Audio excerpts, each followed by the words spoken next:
Omissão é crime, conhecimento é poder.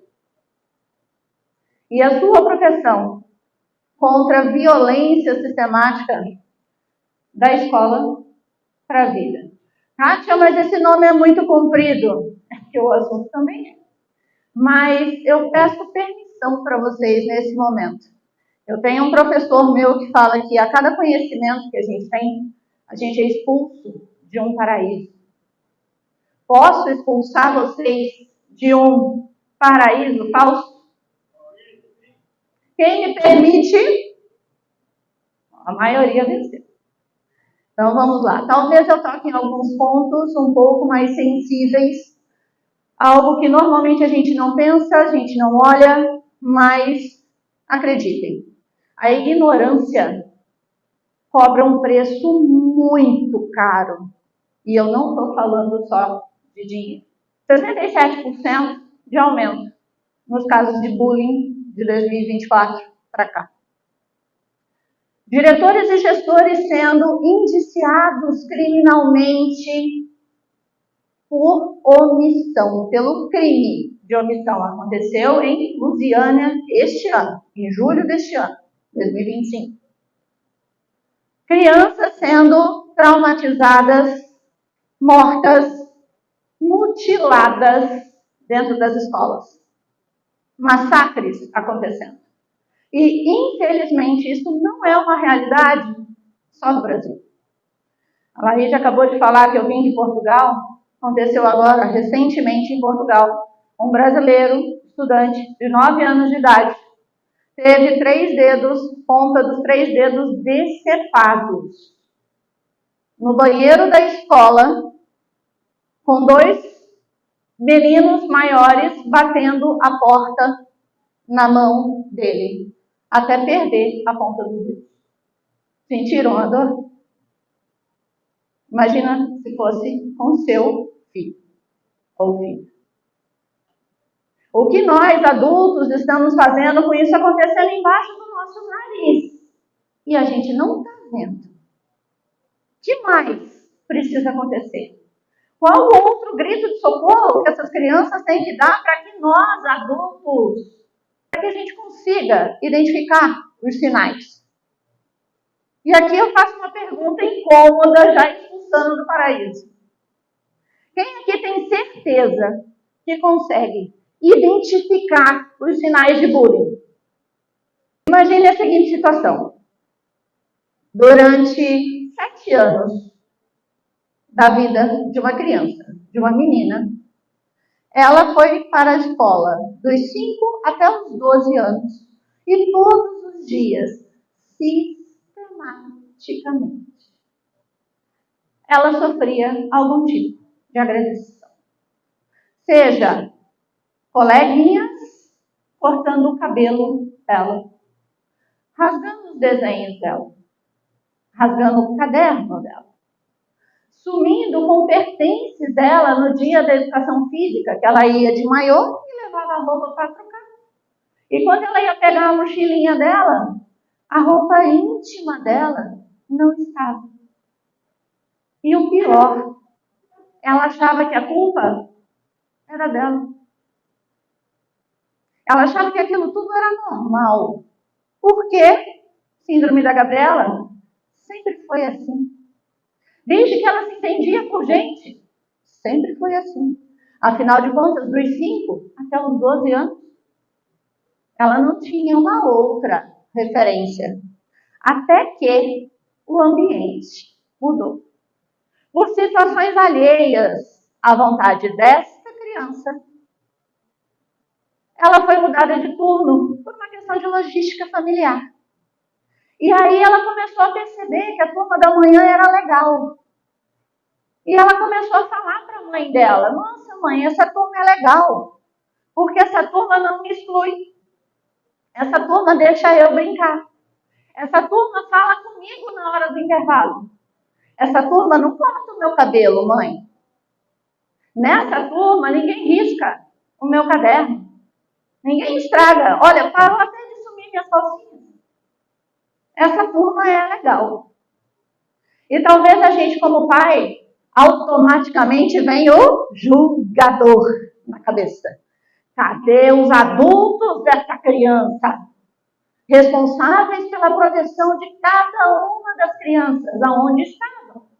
Professor, diretor, gestor, a tia da cantina, a moça da limpeza lá da escola. Poxa, ninguém viu. Pois é, ninguém viu.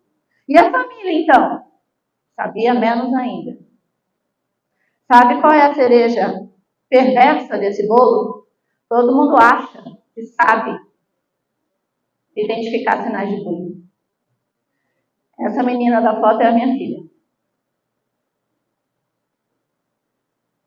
Durante 5 anos, durante 7 anos da vida dela, dos 5 até os 12, ela sofreu isso. Embaixo do meu nariz. E eu não percebi. E quando eu descobri isso, a culpa bateu. A sensação foi de encolher. Eu queria gritar. Eu queria bater minha cabeça na parede. Gente, como? Como? Eu não percebi? Como? Simplesmente porque a ignorância. Aquilo que não é visto não pode ser protegido. E o que você não conhece, você não protege. Por mais que a gente ame. Mas, uma outra característica importante é que, aos 17 anos, ela foi diagnosticada como TEA, transtorno do espectro autista, nível 1 de suporte. O que explica muita coisa. Porque uma das características do autista é não entender figuras de linguagem, não entender duplo sentido. Então, ela não entendia que aquilo que faziam com ela dentro de sala era um tipo de violência. Por quê? Ninguém avisou. E eles são uma tábua rasa.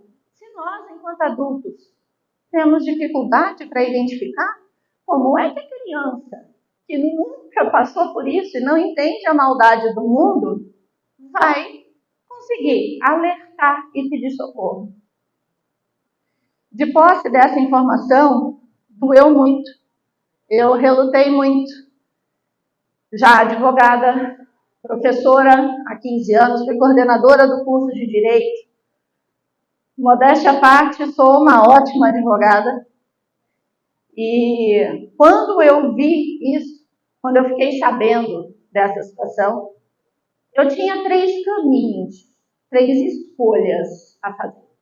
A primeira escolha era fingir que não era comigo, negação, princípio da negação, bastante conhecido pela maioria. A segunda opção que eu tinha era abrir o processador, sair processando todas as escolas. Detalhe, minha filha hoje tem 19 anos, mas eu ainda posso processar a escola. Vocês sabiam disso?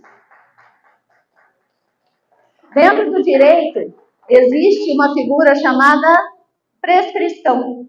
Só que a prescrição só começa a correr, porque o direito não acolhe quem dorme, a prescrição só começa a correr depois de um determinado momento, ou do conhecimento dos fatos, ou do autor dos fatos, ou depois que a vítima, em direito personalíssimo, aquilo que afeta a intimidade da pessoa, tem a sua maioridade, a sua capacidade civil para ela mesma processar sozinha, independente dos pais, que são seus representantes legais, processarem ou não.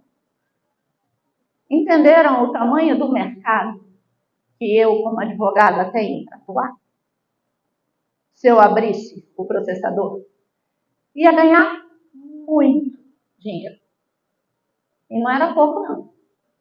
Várias escolas já foram condenadas pagando 60 mil, 90 mil de indenização para as famílias, principalmente aqui no TJ de São Paulo. Está acontecendo com muito mais frequência as ações e as condenações do que vocês imaginam. Porém, eu não estou nesse palco à toa, eu não estou no Mastermind da Lala à toa.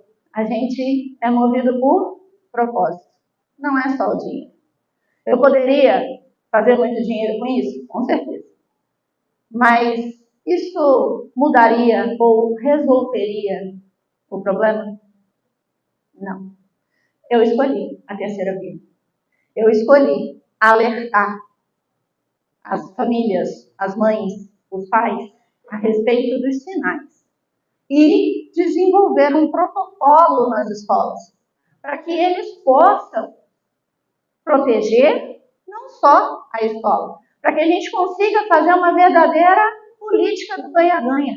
Um ciclo onde todos nós somos responsáveis, porque nós somos responsáveis. E se a gente está reclamando de um mundo cheio de violência, o que nós estamos fazendo? Qual é a nossa parte? A Paula falou, né, agora, eu estou fazendo a minha parte. Neste momento, eu estou fazendo a minha parte. Por quê? Existe lei para isso? Existe. Pasmem, desde 2015, as escolas são obrigadas a ter um programa anti-bullying. Desde janeiro de 2024, bullying, cyberbullying virou crime.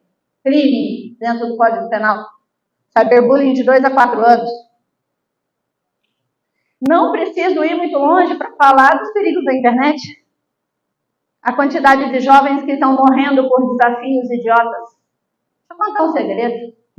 Na minha época, além de eu também ter sofrido bullying, e ninguém sabia que o nome era esse, eu também participei de desafio idiota na escola. Aquele que você abaixa, respira, levanta, prende o ar e alguém aperta o teu peito. E, obviamente, você desmaia. Quem sabia desse na nossa época? Ah lá, não era só eu. Só que era para o coleguinha segurar, né? Não me seguraram. Eu caí, bati o queixo, cortei. Minha mãe não sabe disso até hoje, vai ficar sabendo agora, na hora que assistir esse vídeo. Só que tem uma diferença. Desculpando o perdão da palavra, a minha geração ainda podia fazer caquinha, ou cagada mesmo, porque isso morria naquela localidade da escola. Hoje não. Hoje está na internet e o print é eterno. E a gente não sabe como isso vai reverberar em relação à inteligência artificial, manipulação de imagem. Quando essa menina procurar um trabalho ou estiver se candidatando a uma vaga de CEO ou de presidente da República, quem sabe? Será que esse vídeo não vai brotar novamente? Quem lembra do vídeo do filme da Xuxa? Que até hoje ainda aparece. Isso numa época que era só filme. Então, é muito mais sério do que a gente pensa, e não só na esfera pessoal, mas também na esfera profissional, na esfera de empresa. Porque minha filha sofreu 4 tipos de bullying, a lei fala de 8. São 8 tipos de bullying nessa lei de 2015, mas com certeza já tem alguns outros aí pela frente.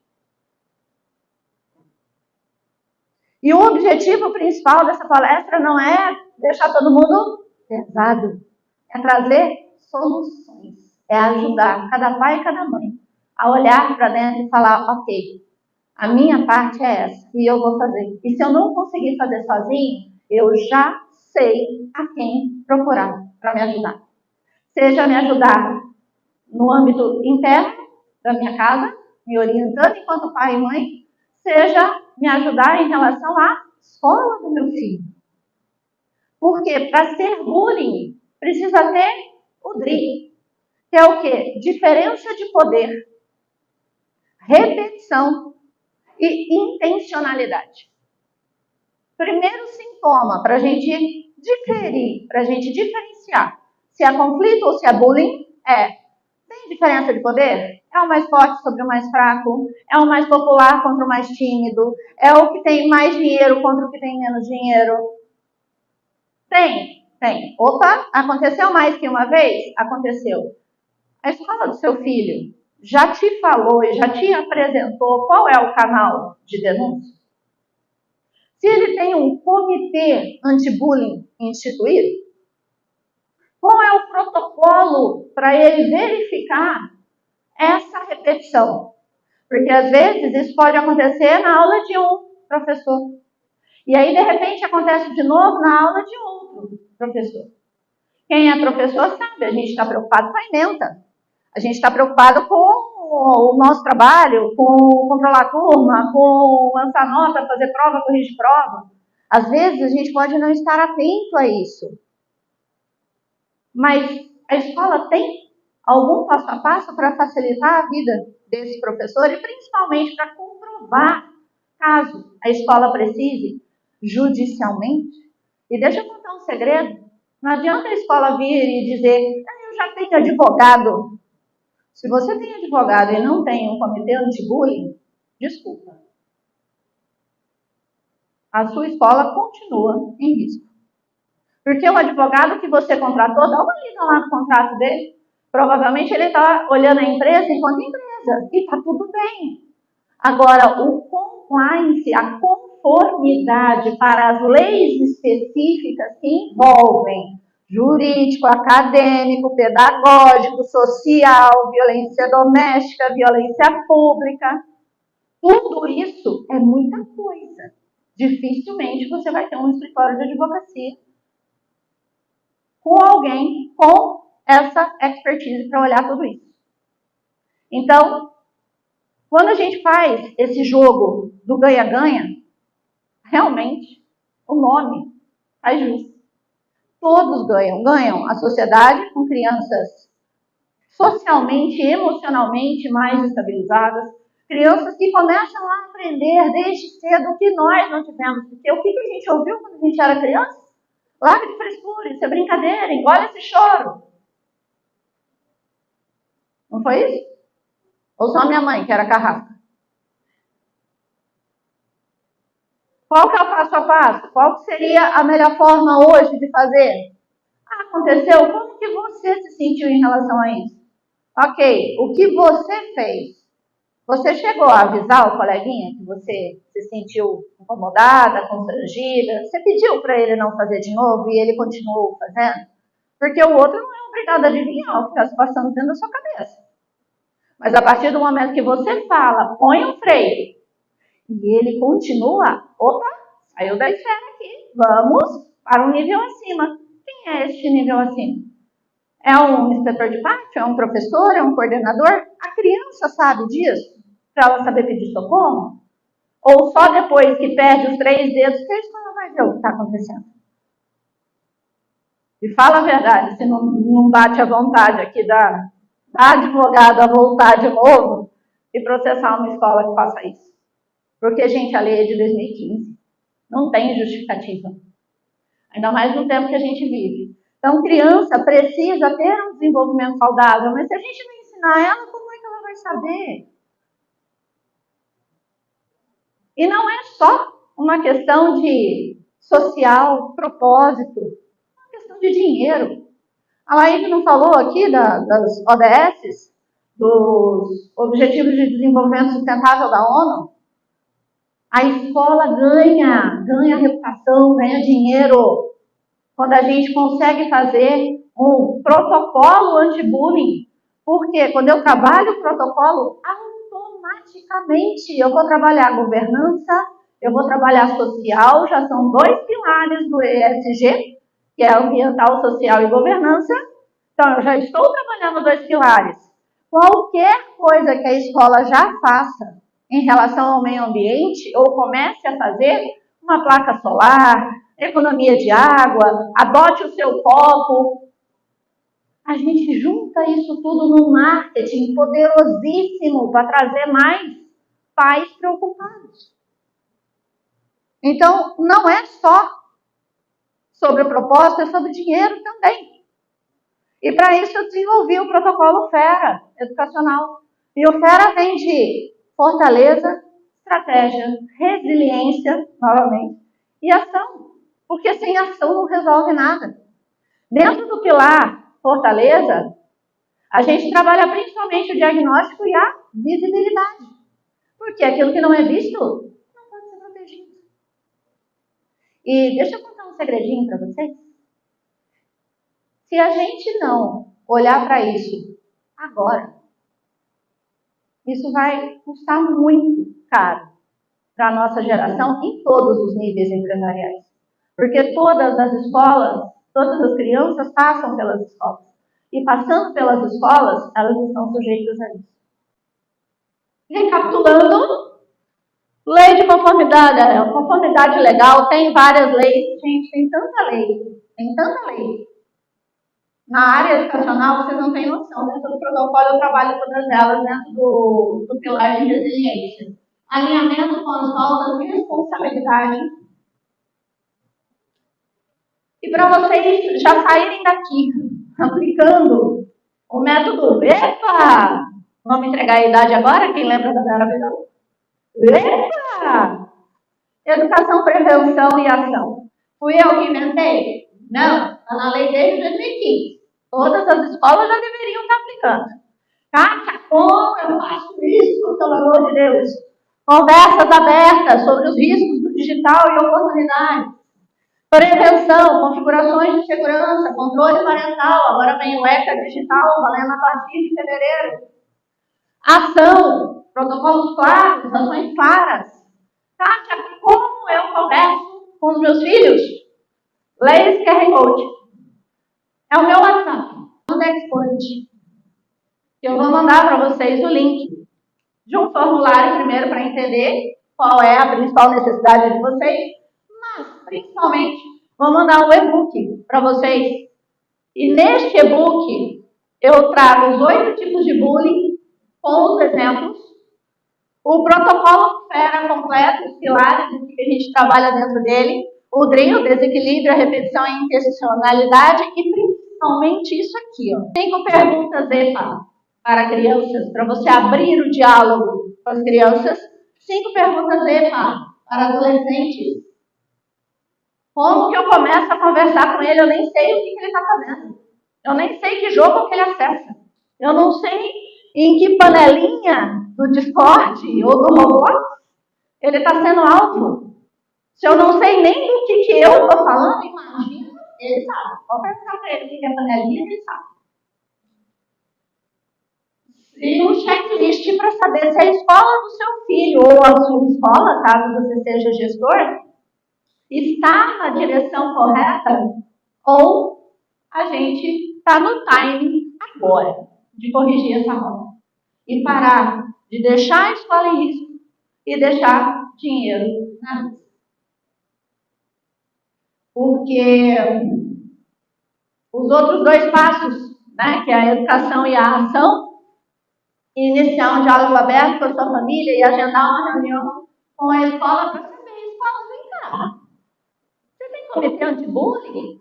Quais são os protocolos? Quais são as políticas? Se hoje uma aluna chegar para qualquer professor ou tiazinha da limpeza e falar, olha, acabei de sair do banheiro e uma menina, colega minha, passou a mão no meu peito e na minha bunda. O que essa pessoa vai fazer? Ela sabe o que fazer?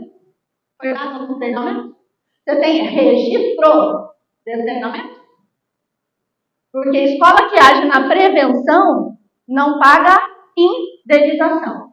E já tem escola sendo condenada a mais de 90 mil de indenização por omissão em caso de bullying. Bullying e cyberbullying. Inclusive uma delas em Indaiatuba, aqui no estado de São Paulo. Porque o que me assusta não é o barulho dos maus, e sim o silêncio dos bons. Posso contar com vocês nessa missão, nesse propósito, a gente proteger essa sociedade, as escolas e as crianças junto comigo? Sim. Muito obrigada.